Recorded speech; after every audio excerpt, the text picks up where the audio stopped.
아이들이 용돈을 받기도 하고 요즘에는 체크카드 아니면은 핸드폰을 다들 들고 다니니까 이게 앱카드로 결제를 하더라고요. 저희가 어렸을 때도 당연히 선배들이 뭐 돈 뺏고 주머니 다 뒤지면은 나오면 1원씩 저 뭐 이런 식으로 있었잖아요. 근데 요즘은 그렇게까지 지적은 아니더라도 사이버 폭력 같은 경우에는 아이들이 뭐 예를 들어서 어떤 다른 가해 학생이 막 자기를 괴롭히고 심한 말을 하고 하면은 그게 너무 괴로워서 방을 나가버리더라고요. 괴롭고 좀 부끄럽기도 하고 누가 볼까 봐 이러는데 그럴 때 나가지 말고 사실 캡처하는 게 중요해요.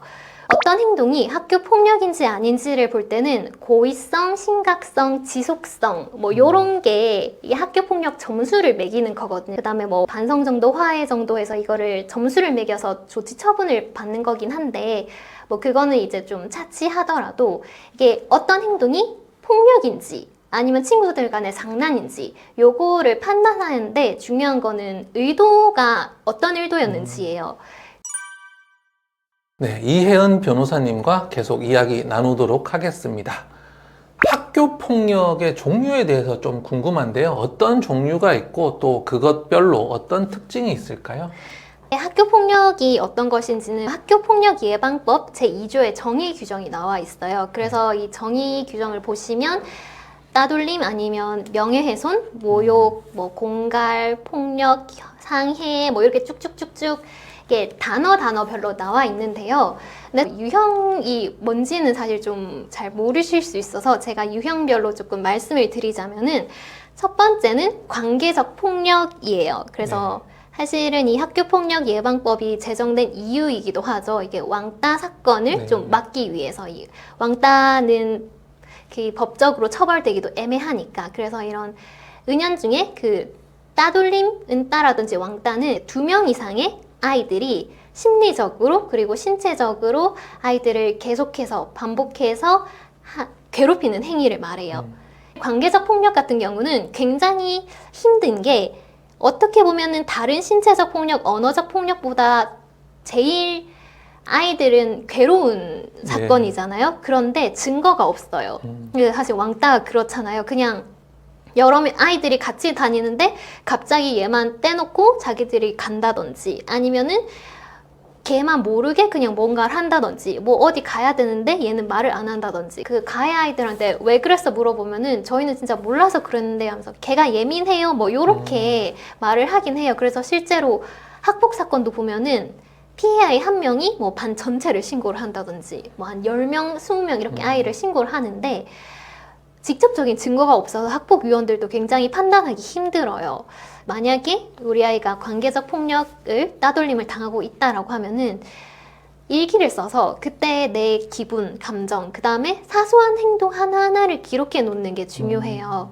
왜냐하면 이런 거는 내가 신체적 폭력같이 멍이 들거나 뭐 상처를 입었다거나 아니 언어적 폭력같이 그렇게 직접적으로 어떤 아이가 나한테 그렇게 말을 했으면 그 주변에 들은 아이들이 뭐 목격자가 돼서 신체폭력, 뭐 사이버는 증거 남으니까 쉬운데 이거는 증거가 없어요. 그래서 어렵고 입증하기도 힘든 만큼 매일매일 본인의 느낀 기분을 쓰고 어떻게 내가 왜 이렇게 따돌림을 당하는 것 같다고 느끼는지 조금 기록을 좀 하는 거를 권해드려요. 네, 이게 그렇게 관계적 폭력이 있고요. 언어 폭력 같은 경우는 폭언, 욕설, 모욕이 있어요. 폭언은 심한 말, 험한 말이죠.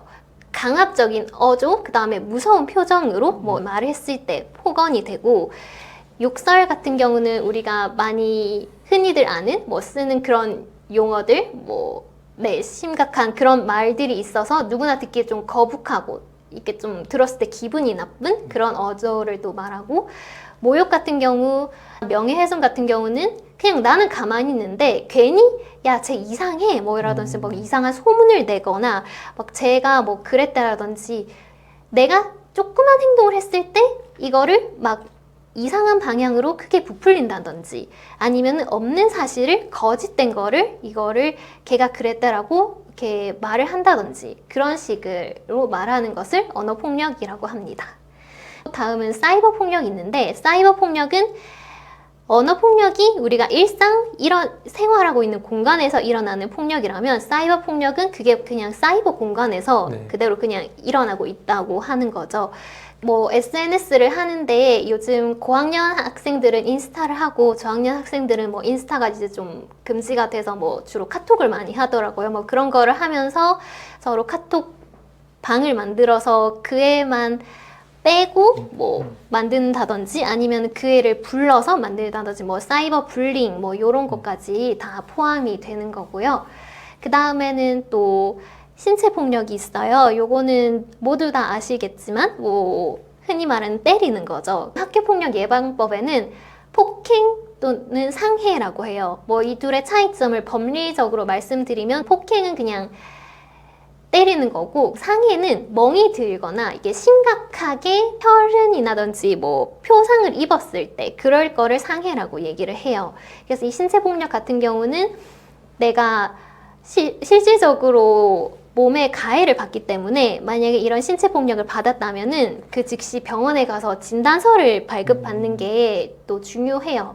굳이 그런 걸로 뭐 돈 드는데 진단서 받아야 되나 이렇게 생각하시지 마시고 내가 폭력을 당했다면은 바로 그 당일 가셔서 하면은 이게 학폭으로 신고할 때 굉장히 객관적인 증거가 돼서 많은 도움이 되거든요. 그 다음에는 재산적 폭력이 있어요. 아이들이 용돈을 받기도 하고 요즘에는 체크카드 아니면은 핸드폰을 다들 들고 다니니까 이게 앱카드로 결제를 하더라고요. 저희가 어렸을 때도 당연히 선배들이 뭐 돈 뺏고 주머니 다 뒤지면은 나오면 이런 식으로 있었잖아요. 근데 요즘은 그렇게까지 지적은 아니더라도 뭐 가서 예를 들어 베이커리라든지 아니면 카페에 가서 아이들이 뭐 오늘 네가 결제해 하고 계속 그 아이만 계속 결제하게 하는 거죠. 직접적으로 뺏지는 않고 맞아요. 결제를 유도하는 거죠. 네네. 그렇게 하기도 하고 아이들 게임 같은 거 하잖아요. 핸드폰에 게임을 하면은 아이템 구매를 해야 되는데 계속 사달라고 한다든지 아니면 카카오톡 이모티콘을 계속 사달라고 조른다든지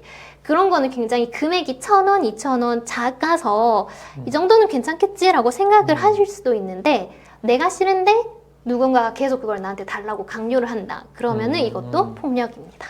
그리고 성폭력이 있는데 이건 일부 영상에서 많이 말씀을 드렸으니까 이건 넘어가도록 하겠습니다. 폭력의 유형을 말씀드렸는데요. 우리 아이가 폭력을 당했다. 이걸 알았는데 사실 중요한 거는 이 폭력을 당했고 폭력 신고했을 때 그 아이가 처분을 받아야 되잖아요. 처분을 받으려면은 증거가 필요해요. 그래서 이 증거를 수집을 하려면 사이버 폭력 같은 경우에는 아이들이 뭐 예를 들어서 어떤 다른 가해 학생이 막 자기를 괴롭히고 심한 말을 하고 하면은 그게 너무 괴로워서 방을 나가버리더라고요. 괴롭고 좀 부끄럽기도 하고 누가 볼까 봐 이러는데 그럴 때 나가지 말고 사실 캡처하는 게 중요해요. 왜냐면 그냥 자기가 나가버리고 가해 아이는 당연히 증거를 인멸하려고 나가거든요. 그래서 너무 좀 혼란스럽고 당황스럽더라도 잊지 말고 캡처를 하는 게 중요하고 이게 또 사실 헷갈리실 수 있는 게 부모님들이 딱 와서 그거 증거 없는데 학교에서 포렌식 해주면 안 되냐고 물어보셔요. 근데 이게 학교폭력위원회 절차는 이게 학교에서 하고 교육청에서 하는 행정적인 절차고여서 경찰 조사랑은 달라요. 그래서 경찰에서는 핸드폰을 가지고 와서 압수하고 또 포렌식하고 수색하는데 학폭은 그런 권한이 없어요. 그래서 포렌식을 못합니다. 그래서 또 가해 아이 핸드폰을 압수하지도 못해요. 그래서 선생님들이나 뭐 조사관 재량으로 조금 가져와서 보시기도 하는데 법리적으로 가능한 건 아니거든요. 거부하면 방법이 없는 거죠. 맞아요. 네. 그래서 피해아이가 직접 증거를 또 수집하는 게 중요해요. 사이버 폭력은 꼭 캡처를 하시라. 그리고 또 언어 폭력 같은 경우는 뭐 1대1 상황에서 했다면 어쩔 수 없지만 교실에서 막 많은 아이들이 있는 곳에서 나한테 욕을 했다. 그러면은 많은 곳에서 공공연히 하면은 명예훼손도 되고 이게 더 심각한 폭력이기도 하거든요. 그래서 그렇게 당했을 때 아이가 그 주변에 내가 그 욕설을 들었을 때 들은 친구가 누군지를 기억을 해서 이거를 학폭 조사를 할 때 선생님한테 내가 폭력을 당했을 때 그 자리에 A, B, C 친구가 있었는데 그 아이들한테 목격자 확인 진술서를 받아주세요 라고 말을 해야 돼요. 왜냐면 언어폭력도 증거가 없어요. 그냥 말이기 때문에 그 가해 아이가 저 안 했어요. 그리고 피해 아이는 정말 심한 욕을 막 들었어요. 진짜 완전히 엄청나게 심한 욕을 한 1분 들었는데 가해 아이는 한 30초? 뭐 그것도 엄청 사소하게 이거밖에 안 했는데 이렇게 말을 해요. 진짜 그렇게 하면 사실 학폭위원 입장에서는 피해가 맞는지 가해가 맞는지 구분하기 힘들거든요. 그럼 피해 입장에서는 억울하잖아요. 그래서 목격자 확인서가 그때는 굉장히 중요한 역할을 하기 때문에 그것도 좀 놓치지 말고 네, 챙기시면 좋겠습니다. 여러 유형의 학교 폭력을 봤는데 우리 아이가 이걸 당하고 있다라는 사실을 부모가 놓칠 수도 있잖아요. 이런 징후들 놓치지 않으려면 어떤 점에 좀 주의 깊게 살펴야 할까요? 학교 폭력을 당하는 아이들 체크리스트가 몇 가지 있어요. 네. 예를 들어서 아이들이 말이 적어지고 그냥 엄마가 말했는데 대꾸도 안 하고 방에 들어가고 가장 중요한 거는 그냥 학교를 가기 싫어한다는 거죠. 그냥 무슨 핑계를 대든지 조퇴하고 집에 와 있고 아니면은 나 오늘 학교 가기 싫어 하고 방문을 닫고 있다든지 이런 식으로 하기도 하는데 심한 폭력을 오래 당한 아이들은 굉장히 위축돼 있더라고요. 뭐 키도 크고 굉장히 덩치도 있는 학생인데 계속 그냥 학폭위원 심의실 걸어 들어올 때부터 고개를 이렇게 푹 숙이고 네, 그냥 굉장히 움츠러 들어 있고 위원들이 질문을 해도 제대로 대답을 안 하고 뭐 그렇게 있더라고요. 아이가 평소랑 좀 다르다. 이게 부모님은 매일 보는 아이니까 어느 순간 뭐 학교가 달라져서 새 학년이 됐는데 아이가 평소랑은 달라졌다든지 아니면은 뭐 운동회가 있다든지 아니면 무슨 일이 있고 좀 달라졌다 이렇게 하면은 좀 주의 깊게 보시면 될 것 같습니다. 평소와 달라졌다라는 걸 너무 사소하게 이렇게 지나가지 말고 조금 살펴볼 필요가 있겠네요. 우리 아이 학교 폭력을 혹시 당하는지 확인할 수 있는 체크리스트를 제공해 주신다고 하거든요. 더보기란 확인해 주시기 바랍니다. 현실적으로 한 아이가 모든 아이랑 친할 수는 없잖아요. 맞아요. 나랑 안 맞는 친구도 있고 그래서 함께하고 싶지 않은데 또 이게 어떻게 보면 또 왕따나 은따를 주도한다고도 될 수 있거든요. 그렇게 친하게 지내고 싶지 않은 친구가 있는데 학교 폭력이 되지 않기 위해서는 어떻게 행동을 해야 할까요? 어떤 행동이 학교 폭력인지 아닌지를 볼 때는 고의성, 심각성, 지속성 뭐 요런 게 이 학교 폭력 점수를 매기는 거거든요. 그다음에 뭐 반성 정도, 화해 정도에서 이거를 점수를 매겨서 조치 처분을 받는 거긴 한데 뭐 그거는 이제 좀 차치하더라도 이게 어떤 행동이 폭력인지 아니면 친구들 간의 장난인지 요거를 판단하는데 중요한 거는 의도가 어떤 의도였는지예요. 어떤 아이가 너 그거 되게 별로다. 오늘 옷 입은 옷 되게 안 어울려 라고 했을 때 이 말의 의도가 이 아이가 정말 싫어서 진짜 옷 안 어울리고 너 진짜 별로야 이렇게 말했으면 이건 폭력이고 퍼스널 컬러를 보니까 얘는 뭐 봄톤인데 오늘 다른 걸 입었네 라고 해서 안 어울려 라고 했을 땐 이거는 학교 폭력이 아니에요. 사실 우리 아이들이 뭐 모든 아이들이랑 다 친하게 지내긴 힘들잖아요. 말씀하셨듯이. 근데 그렇다고 하더라도 나랑 걔는 취향이 안 맞는데 싶어서 그냥 걔가 하는 것마다 좀 안이 꽂고 꼴 보기 싫고 이래가지고 너 그거 진짜 별로다. 너 그거 하지 마. 너 그거 왜 해? 선생님 쟤 이상해요. 이렇게 굳이 말을 안 하는 게 좀 중요해요. 말씀드렸다시피 학교 폭력이 의도성을 본다 했잖아요. 근데 그 의도성이 굳이 내가 쟤를 학폭을 해야지 하고 괴롭히는 그 의도만 보는 게 아니라 그냥 친구가 아니라 그냥 조금 꼴 보기 싫고 안이 꽂고 이렇게 하는 것도 사실 의도성이 있다고 보거든요. 그래서 뭐 말을 할 때 정말 좀 악감정으로 담아서 한다 이렇게 하면 학폭인데 굳이 친하게 지내고 싶지 않고 걔가 뭐 싫은 게 있어도 그냥 너 그거 진짜 별로다 이렇게 말을 안 하고 그냥 너 오늘 그거 입었네? 이렇게 그냥 표현을 하고 그렇게 지내면 되지 않을까 해요. 저 같은 경우는 아이들에게 이렇게 이야기합니다. 이제 내가 그 친구가 사귀기 싫어서 놀지 않는 것은 괜찮은데 주변 친구들에게 놀지 마라라고 이야기하는 것은 왕따 주도가 될 수 있다라고 하거든요.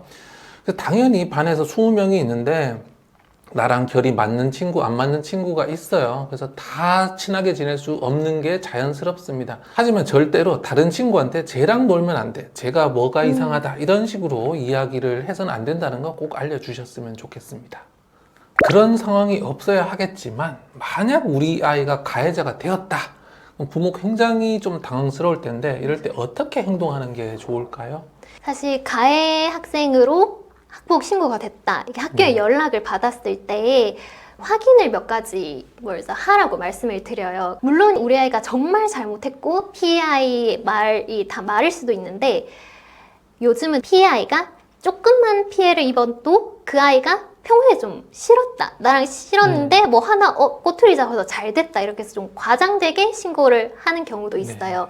그래서 첫 번째는 이게 과장돼서 신고된 게 아닌지 이거를 우리 아이한테 확인을 하는 게 중요하고요. 또 두 번째는 우리 아이도 그 피해 아이랑 똑같이 주고받았는데 이 아이만 신고를 했다. 그렇게 했을 때는 쌍방인데 일방으로 신고가 됐는지 이거를 또 확인을 하시는 것도 중요해요. 이 두 가지 같은 경우는 물론 우리 아이도 어떤 행동을 했지만 좀 억울할 수 있잖아요. 피해 신고가 되면 신고가 됐다고 학교에서 알려주거든요. 그래서 그거를 보고 이게 정말 우리 아이가 이걸 했는지 몇 월 며칠에 이걸 했는지 비교를 해서 판단을 하시는 게 중요해요. 정말 우리 아이가 잘못한 게 맞다. 그럴 때는 사실 정말 어쩔 수 없어요. 그냥 내가 인정을 하고 잘못했다. 아이가 그 마음을 내비치는 게 중요해요. 이게 교육부 시행 규칙이에요. 가해 아이가 조치를 받아요. 이게 1호부터 9호까지 조치를 받는데 그냥 보고 쟤는 뭐 좀 잘못했네? 그러면 1호. 쟤는 좀 반성해야겠다. 그럼 4호. 이렇게 주진 않아요. 7명에서 9명까지 있는 위원들이 와서 점수를 매깁니다. 제가 1부에서도 잠깐 말씀드렸는데 기본 판단 요소가 있어서 이게 심각성, 지속성, 고의성, 화해 정도, 반성 정도 이렇게 5가지 요소가 있어서 이거 심각한 거는 몇 점, 지속성 몇 점 이렇게 점수를 매겨요. 그래서 위원들이 이렇게 서로 토의를 해서 다수결로 하기도 하고 그럼 지속성은 1점입니다. 심각성은 0점입니다. 이렇게 해서 점수를 합산해서 이게 조치가 나가는 거거든요. 이 기본 판단 요소 중에 심각성, 지속성, 고의성은 어쩔 수 없는 거예요. 손을 댈 수 없어요. 왜냐면 아이가 이미 행동을 저질렀기 때문에. 그래서 이제 부모님들이 어떻게든 뭘 할 수 없는데 가해 학생의 반성 정도라든지 화해 정도는 아이가 학폭을 했고 그 다음에 피해 학생이 신고를 했으면 그때부터 조금 어떻게든 개입을 하실 수 있는 요건이거든요. 아이가 조사를 받을 때 제가 정말 잘못했다라고 잘못한 거를 인정을 하고 그 아이한테 정말 미안하고 다시는 안 그러겠습니다 라고 말을 하고 조사에 협조를 잘하는 게 중요해요. 학교 폭력으로 신고가 되면은 기본적으로 일단 분리돼요. 사과 편지를 써서 이 선생님한테 뭐 전해주세요 라고 한다든지 아니면 뭐 주변 친구들한테 말을 한다든지 이렇게 해서 그렇게 전할 수 있어요. 이 말씀을 제가 왜 드리느냐면 피해 부모님들은 항상 호소하는 게 어떻게 가해 아이는 우리가 학교 폭력으로 신고를 하고도 사과 한 번을 안 했다. 그 부모님도 어떻게 사과를 안 했냐. 이럴 수가 있냐 막 이렇게 좀 성토를 하세요. 왜냐면은 본인들도 처음에는 화가 나서 신고를 했는데 만약에 가해 측이 좀 미안하다 하면은 뭐 취하하고 싶으신 부모님들도 간혹 있으시거든요. 왜냐면은 또 아이들 싸움이니까 하는데 가해 측에서 반응이 없다 그러면은 얘네는 반성도 안 하고 있네. 우리가 학폭 신고도 했는데 해서 점점 화를 내시는 거예요. 근데 막상 또 가해 측 부모님이 오셔서 말씀을 들어보면은 학교에서 절대로 접근하지 말라고 해서 우리는 그냥 가만히 있었다. 이렇게 말씀을 하세요. 이게 사실 의사소통에 좀 오류가 있어서 이게 조금 가볍게 해결될 게 조금 감정이 시간이 지나면서 격해지고 이렇게 하기도 하거든요. 그래서 이렇게 사과의 마음을 좀 내비치는 게 중요하다라고 좀 말씀을 드리고 싶어요. 네, 이미 벌어진 사안은 어쩔 수 없지만 이제 그 이후에 사과하고 화해하는 게 중요하겠는데 아무래도 부모님의 태도가 진짜 중요한 것 같아요. 부모님이 오히려 적반하장으로 우리 애가 뭐 얼마나 심각하게 했는데 이런 식으로 말씀하시면 아이들 똑같이 따라가거든요. 그래서 부모님이 먼저 좀 사안의 심각성을 알아두셔야 하겠습니다. 마지막으로 우리 초등학부모님께 드리고 싶은 메시지 있으실까요? 학교 폭력을 처음으로 당해보면은 피해 학생도 너무 당황스럽기 마련이고 괜히 내가 잘못해서 내가 이런 일을 당했나 싶기도 하는데 학교 폭력은 누구한테나 당할 수 있는 일이에요. 그래서 내가 잘못해서 당했다. 그래서 내가 다 못나서 당했다. 이렇게 생각하지 말고 사실 당하는 피해 아이가 잘못한 건 없어요. 그냥 하는 가해 아이가 잘못했을 뿐이니까 당했더라도 굉장히 부끄러워하거나 그 아이의 잘못이 아닌 거를 항상 해주시고 선생님이라든지 부모님이 언제나 아이를 보호해 줄 수 있다. 이거를 또 아이에게 말해 주시기를 바라겠습니다. 학교 폭력은 피해자, 가해자 모두에게 큰 상처를 남기는 일입니다. 꼭 그런 일이 없었으면 좋겠지만 만약에 있었다면 오늘 영상이 도움이 돼서 잘 해결하셨으면 좋겠습니다. 네, 오늘은 이혜은 변호사님과 이야기 나눠봤습니다. 좋은 말씀 감사합니다. 감사합니다.